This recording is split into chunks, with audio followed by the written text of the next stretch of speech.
Dr. Foss. Dr. Foss. The shell of a man that had once been Dr. Augustus Foss looked up and tried to focus on the man in the dingy suit and the long coat.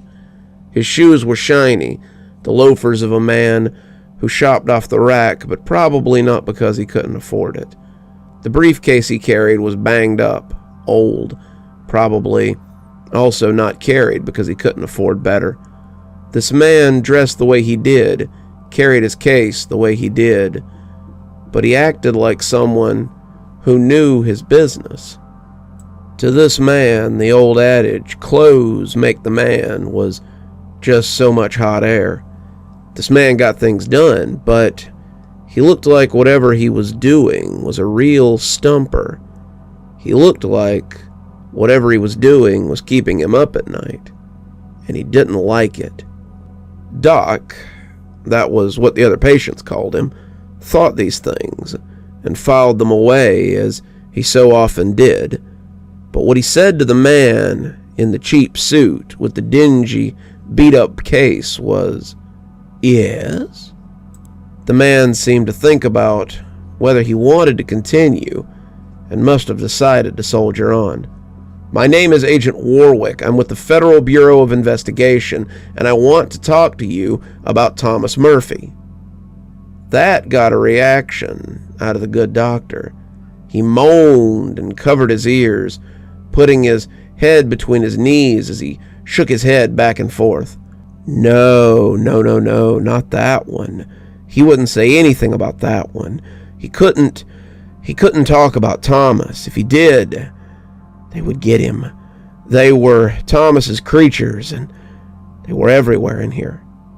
Doctor, I just need to know about Thomas Murphy. It's for a case. I just need... No. I can't talk about him. Can't talk about him or they'll get me. The man lifted an eyebrow, tapping the pad in his hand with a pen. They? Now who might they be? The doctor shook his head. Can't say, not in the dark. They can see me in the dark. Agent Warwick looked around. Seems pretty bright in here to me. Doc shook his head. No, not in here. He glanced up, and there it was, looking at him from the corner. The grinning tar creature was hunched against the corner of the wall, smiling at him from between its deformed lips. It lifted a single finger to those lips and made a shh sound before it flapped its fingers at the doctor and sank into the cracks in the floor. The agent must have seen something on his face, because when he turned around, the thing was gone. What if we go somewhere else? Somewhere outside with the sun beating down on us? Will you tell me then? Doc wanted to tell him no, but the more he thought about it, as much as he could think about anything, the more he decided he did want to tell him. He wanted to tell this man, but he didn't want them to know that he had talked. They wouldn't go in the sun. He knew they wouldn't go into the sun, and he could go outside this place, away from them. Then he could talk. He nodded, his eyes begging him to help him, and Agent Warwick put his notepad away and told him to follow him. "They won't let me," the doc said. I've had my outside time for the week. They won't let me just go outside because I want to go. I have to. They'll let you go if you're with me," Agent Warwick said. And Doc clinked a little as he stood up. Doc wasn't an inmate at the psychiatric hospital. They were called patients in here, but, well, that didn't stop them from putting cuffs on them and limiting them where they could go and what they could do. It was all under the auspices of mental health, but they couldn't go where they wanted or do what they wanted. All they could do was sit in the TV room or put puzzles together in the activity room and let these things eat on them. That's what this nut house really was when you got right down to it. It was an all-you-could-eat buffet for those creatures. They could roam about as they chose. There were no restrictions on them, and they could pick and pry at the other inmates' mental health. They had been eating on Doc for a while now, and he wanted to leave behind this soft-slippered hell and cotton-pajamaed purgatory and go back to his office and his clients and his apartment in Midtown. He knew he never would. His sanity was too ragged to ever be a normal person again. But sometimes, if he tried really hard, he could remember what it had been like before his mind had been split open like an egg. He followed Agent Warwick through the halls of Green Glade Psychiatric Home and felt halfway normal again. It was like being a doctor, walking the halls on his way home or as he headed to his next meeting. If he hadn't been in shackles, he could have pretended as much, but the light scrape of his slippers as they moved along would never be mistaken for his loafers, and the clank of chains could never be mistaken for the swish of his watch chain. He was a broken man now, and he was one that was looking forward to standing in the sun for a change. "Excuse me," said one of the guys in blue scrubs. "I'm afraid that the gardens are closed. If you'd prefer to meet in the library or the..." "He'll be with me. We just want some air while we talk. We won't be long," Agent Warwick assured him, and the man rolled his eyes as he opened the back door for the pair. Doc felt better when he was out in the sun. They didn't get out in the sun often enough, and most of them had the dry skin and pale complexions to prove it. He didn't know if the staff knew that the creatures were feeding on them, but they kept them inside most of the time. They got about an hour a day outside, sometimes less if the weather was bad. Then they could be stuck inside for days. Those were the times that Doc hated the most. It didn't matter where you were, in the TV room, in the library, in the activity room, in the bathroom, upstairs in your bed, just standing in the hallway doing nothing. They would find you, and that maddening chuckle would get into your head until you felt crazy. He couldn't tell anyone about this. It would just make him sound crazier, but maybe, just maybe, this Agent Warwick would believe him. If he didn't, then Doc supposed he'd just stay here until his brains liquefied in his skull. They walked the grounds until they came to a gazebo. It sat by the man-made lake and was a popular spot for people looking to sit and watch the ducks.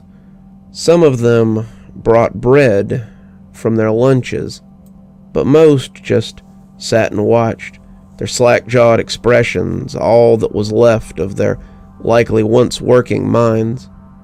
"There," Agent Warwick said, as they took a seat. "A warm, sunny day. So why don't you tell me about them? I want to know what exactly it is you've seen here." Doc picked at the ragged edge of his pajama top. "Smilers," he whispered. "That's what I call them, at least." Warwick sat forward, looking very interested. "And what are these smilers?" "Black things with big grins. I can hear them laughing. They're always laughing, always chuckling, and it's making us crazy. They made him crazy. At least they tried to." "Who?" Warwick asked, but he guessed before Doc could get up to it. "You mean Murphy, don't you?" Doc nodded. "They stay here, making us crazy, but they couldn't break him as much as they tried. When they couldn't make him crazy, they decided to use him instead. They brought me here to talk to him, and then he showed them to me. He let me hear their laughter, the laughter of the mad." "The laughter in hell," Agent Warwick said, but he put a hand over his mouth like he was afraid he had said too much. It was Doc's turn to look surprised. You can see them too, he whispered, his eyes begging for it to be true. Yeah, Warwick said. Yeah, I see them too. Then you know, Doc said, tears streaming down his face. Yeah, I know. I want to help.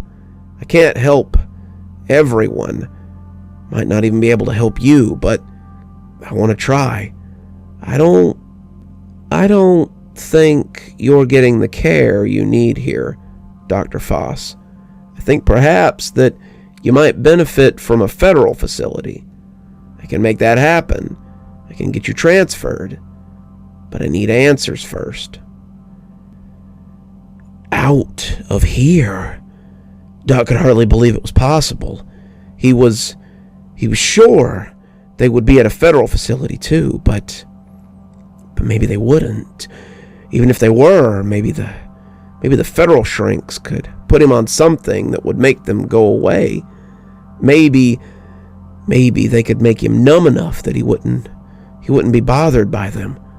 Maybe, but maybe was a baby that just needed some love, and Doc was willing to love that baby if it might get him out of here. If you see them, then you know what they're doing here. Warwick nodded. That's not why I'm here, though. This place is a nest. I need the hive. What do you mean when you say they used Thomas Murphy? Doc didn't want to say, but the smile that broke his lips had nothing to do with the new opportunities that might be before him. They made him take them with him. They went to prison with him. They stowed away because they wanted something there. Agent Warwick suddenly looked terrified. You mean Stragview? You're saying they went to Stragview? Doc nodded. But that's not all. They're on the TV too. I saw them. We all saw them. What are you... But Warwick stopped when Doc grabbed him by the front of the coat. We saw them. They were there, and they want to get out. They want to be everywhere. They want everyone to hear them laugh. They want everyone to be as crazy as we are. Someone shouted from farther down the lawn, but Agent Warwick didn't look concerned with the man's sweaty hands being on his shirt in the least. Tell me, but make it quick. We were watching TV the other morning, about 6 or 7 sleeps ago, when a show came on. It was a puppet show with music, and when they came on the screen, we all began to scream. The orderlies came in and turned it off, but we had all seen them. They were on the show, and when they saw them, they laughed and laughed and laughed. The sounds of footsteps and yelling were getting closer, and Warwick must have realized that he didn't have long. What show? He asked, wincing as the orderlies pulled Doc off him. What show? The orderlies had the two apart pretty quickly, dragging Doc back to the house so they could shoot him up with sedative and put him to bed. Doc would pay for laying hands on a guest, of course. Of course he would, but he had to get the rest of it out before Warwick went away forever. He needed to let him know, needed him to do something about it, and he needed it fast. What show? Warwick yelled as the orderlies made sure he was okay. Falsty Review, Doc shouted, and Warwick nodded as they drug him back to his room. Doc sighed and went slack in their hands. He had done that much, at least. You're still here. Thanks for stopping by. Dr. Plague here. Always a pleasure to see all my new and old viewers coming by for another one of my spooky tales. If you'd like to support the show, you can always take part in one of our channel offers through Fume or Aura, or you can just click on another video when they come up. I'd really appreciate it. For our newer viewers, we also have lots of playlists and other things if you'd like to get caught up. I know some of my series have been going on for quite a while. If you'd like to get my latest book, there's a link down below that'll take you to my Amazon page. Towesey Homestead just came out, so if that's something you'd like to get your hands on, go ahead and have a look down there. If you'd like a signed copy, you can go ahead and email me from my email address on the site, and I'll get with you about shipping information and ship you a signed copy. If you'd like to support the channel in a more monetary fashion, we also have membership through YouTube, and we've got a Patreon that you can get the information for in the description. We have lots of tiers and everything to suit your needs. Patrons that support on the $10 tier, that's our Ghostly Reader tier, get a book anytime I write one, signed and on their doorstep. As you may have noticed, there's a list of patrons and members on the screen, and I'd like to personally thank every one of them for taking a hand in the future of this channel. Well, that's enough for tonight. Dr. Plague, signing off. Have a wonderful evening.